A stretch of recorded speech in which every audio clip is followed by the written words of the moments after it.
अस्सलाम वालेकुम व्यूअर्स, मैं हूं शाकिर सोलंकी।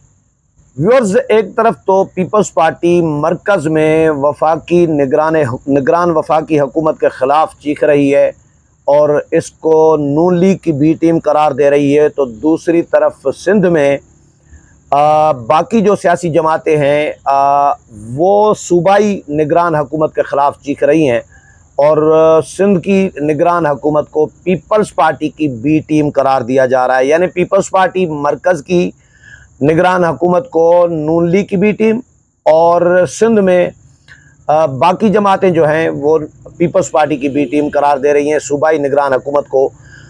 गुज़श्ता रोज़ बड़ी एक अहम प्रेस कॉन्फ्रेंस की है।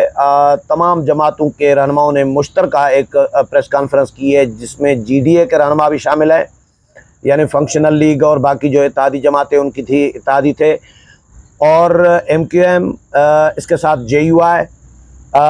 इन्होंने फ़ैसला एक तो किया है कि नून लीग के साथ भी राब्ते किए जाएंगे, नून लीग के साथ भी उसको भी इत्तेहाद में शामिल किया जाएगा। पीपल्स पार्टी के ख़िलाफ़ ग्रैंड अलायंस सिंध में बनाया जा रहा है, तैयारी की जा रही है, और अक्टूबर में अमन मार्च का भी ऐलान किया गया है। मुख्तल्फ इन्होंने रिजर्वेशन शो किए हैं। एक तो निगरान वज़ीर आला जस्टिस रिटायर्ड जो सूबाई वज़ीर आला हैं उनके ख़िलाफ़ इन्होंने एहतजाज किया है, उसको जानिबदार करार दिया है, अदम इत्मीनान और अदम एतमाद का इजहार किया है वज़ीर आला जो निगरान है सिंध के इन पर। और ये भी इनके हवाले से कहा गया है कि भाई यूनुस ढागा जो है वो उनको कलमदान था वज़ारत ख़ज़ाना का, तो वज़ारत ख़ज़ाना का उनसे कलमदान वापस लेके वज़ीर आला ने अपने पास रखा है। ये जानिबदारी का मुज़ाहरा किया है और वज़ीर आला से पूछा है कि आप ये बताएं कि यूनुस ढागा से वज़ारत ख़ज़ाना का कलमदान जो वापस लिया है तो वो किसके कहने पर लिया है। एक बात, क्योंकि ये सियासी जमातें, इनका इल्ज़ाम ये है कि वज़ारत ख़ज़ाना में बड़े घपले हुए हैं पिछली हुकूमत में, पीपल्स पार्टी की हुकूमत में।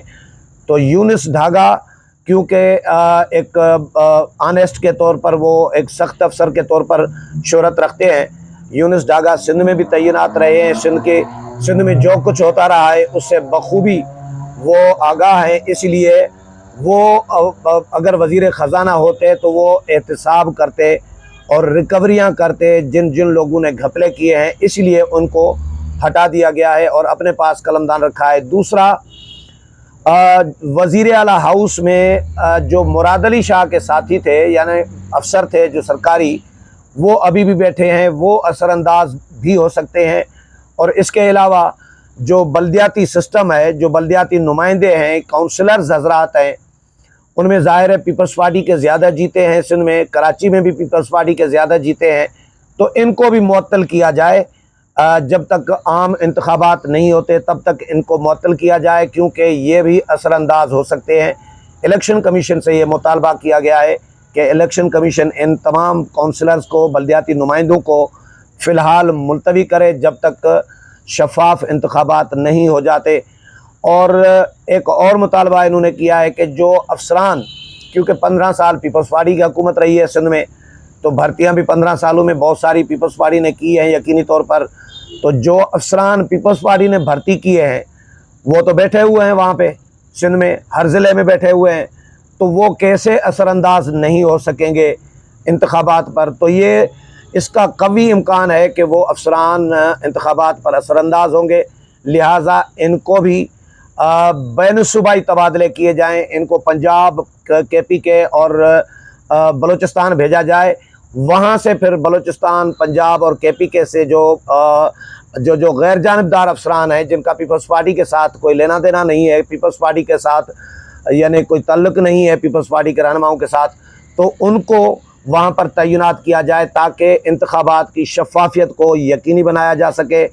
इसके अलावा एक मुतालबा ये भी किया गया है और इल्ज़ाम भी लगाया गया है सियासी जमातों की जानिब से कि जो इलेक्शन कमिश्नर है सूबाई, एजाज चौहान, उनको भी हटाने का मुतालबा किया गया है कि इलेक्शन कमिश्नर पीपल्स पार्टी के दौर में भी इलेक्शन कमिश्नर रहे थे, तो उनके ताल्लुकात हैं जिसकी वजह से पीपल्स पार्टी के जो साबिका वज़रा हैं, जो अभी ख़त्म हो चुके हैं, वज़ीर नहीं रहे, उनको प्रोटोकॉल अभी भी वो हासिल किए हुए हैं, प्रोटोकॉल में फिर रहे होते हैं। बहुत सारे वज़रा ये इल्ज़ाम लगाया है, राशिद महमूद सुमरो, डॉक्टर सफदर अब्बासी और जो GDA के बाकी जो रहनुमा हैं, इन्होंने ये इल्ज़ामात लगाए हैं कि भाई पीपल्स पार्टी के वज़रा अभी भी प्रोटोकॉल लिए फिर रहे हैं। तो वो प्रोटोकॉल लिए फिर रहे हैं तो इसका मतलब है वो भी असरअंदाज होंगे, हो सकते हैं। तो ये रिजर्वेशन है पीपल्स पार्टी के ख़िलाफ़, और ये कहा जा रहा है कि निगरान हुकूमत सूबाई जो है ये पीपल्स पार्टी की बी टीम है, पीपल्स पार्टी का हुकूमत का तसलसल है, और वज़ीर आला पर भी इल्ज़ामात लगाए गए हैं। इलेक्शन कमीशन के हवाले से भी रिजर्वेशन शो किए गए हैं कि इलेक्शन कमीशन भी जानिबदार बना हुआ है, ऐसा लग रहा है, क्योंकि जो हल्के तब्दील किए गए हैं उनमें इन्होंने कहा है कि भाई GDA का असर रसूख रखने वाले, जहाँ पर GDA का वोट बैंक ज़्यादा है, जिन अजला में खैरपुर है, सांगड़ है, ये 2 अजला ऐसे हैं, 3 अजला में तब्दीली की गई है ना, ठट्ठा, खैरपुर, सांगड़, तो 2 अजला ऐसे हैं जिसकी वजह से वहाँ पे जो हल्का बंदी तब्दील की गई है उससे GDA का वोट बैंक मुतासर हुआ है, GDA के हल्के मुतासर हुए हैं। तो इलेक्शन कमीशन से सवाल किया गया है कि भाई आप GDA की ही सीटें कम करना क्यों चाह रहे हैं? पीपल्स बाकी अजला में जहाँ पे पीपल्स पार्टी का ज़्यादा असर रसूख है, जहाँ पे पीपल्स पार्टी का वोट बैंक या हल्का मुतासर हो सकता था, वहाँ पे आपको हल्का तब्दील करने की ज़रूरत नहीं पड़ी इलेक्शन कमीशन को। तो इलेक्शन कमीशन किसके कहने पर ये कुछ कर रहा है? तो एक तो इलेक्शन कमीशन के हवाले से रिजर्वेशन, जानिबदारी का इल्ज़ाम, और इलेक्शन कमीशन यानी दूसरा सूबाई चीफ इलेक्शन कमिश्नर पर भी इल्ज़ामात कि वो भी जानिबदार हैं, और वो क्योंकि प्रोटोकॉल वापस नहीं ले रहे, क्या उनके नोटिस में नहीं है कि कुछ वज़रा सरकारी प्रोटोकॉल लिए फिर रहे हैं? क्या इलेक्शन कमीशन आप पाकिस्तान के नोटिस में नहीं है? ये सवालात उन्होंने संगीन किस्म के ये इल्ज़ामात हैं, और संजीदा किस्म के सवालात और इल्ज़ामात और तहफ़्फ़ुज़ात हैं। GDA के, JUI के, MQM के, ये ज़ाहिर स्टेक होल्डर हैं।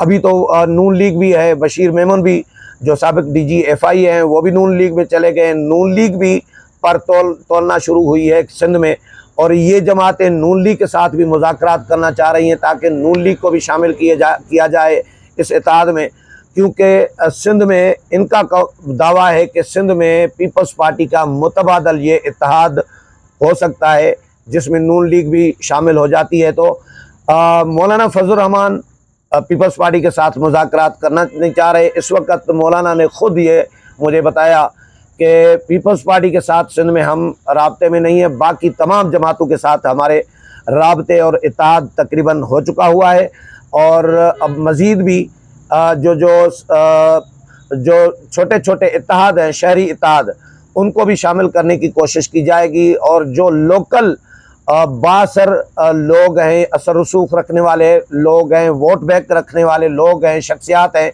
उनको भी इस इत्तेहाद में शामिल किया जाएगा ताकि पीपल्स पार्टी को टफ टाइम दिया जाए। तो पीपल्स पार्टी मरकज़ में तो रिजर्वेशन शो कर रही है पंजाब की वजह से, कि पंजाब में पीपल्स पार्टी को पता है कि भाई अगर अहद चीमा बैठा है, फवाद हसन फवाद बैठा है, और 1-2 और बैठे हैं, तो ये जो हैं पंजाब में असरअंदाज हो सकते हैं। तो पीपल्स पार्टी को पंजाब में बड़ा झटका दे सकते हैं इंतखाबात में। तो पीपल्स पार्टी के ख़िलाफ़ सिंध में जो चीखें चल रही हैं सियासी जमातों की, उसका अजाला आखिर कौन करेगा? इलेक्शन कमीशन को कम से कम इसका नोटिस लेना चाहिए कि अगर सूबाई निगरान वज़ीर आला अगर जानिबदार हैं, उन पर जानिबदारी के इल्ज़ामात हैं, तो उनको ख़बरदार किया जाए। उनको कहना चाहिए इलेक्शन कमीशन को कि भाई आप पे इल्ज़ामात आयद हो रहे हैं, आप इसका अजाला करें, आप पार्टी न बने। और इलेक्शन कमिश्नर सूबाई जो है एजाज चौहान, उन पर भी अगर इलेक्शन इन जमातों के रिजर्वेशन है तो उसको भी एड्रेस करना चाहिए इलेक्शन कमीशन को। बल्दियाती नुमाइंदों के हवाले से, अफसरान के तबादलों, बैन सूबाई तबादलों के हवाले से ये सीरियस जो तहफ़्फ़ुज़ात हैं इन सियासी जमातों के, ये ज़ाहिर स्टेक होल्डर है सिंध के, तो इलेक्शन कमीशन को कम से कम इसका नोटिस लेना चाहिए। उम्मीद है प्रोग्राम पसंद आया होगा। अगले प्रोग्राम में फिर मुलाकात होगी, तब तक इजाज़त चाहता हूँ। अल्लाह हाफ़िज़।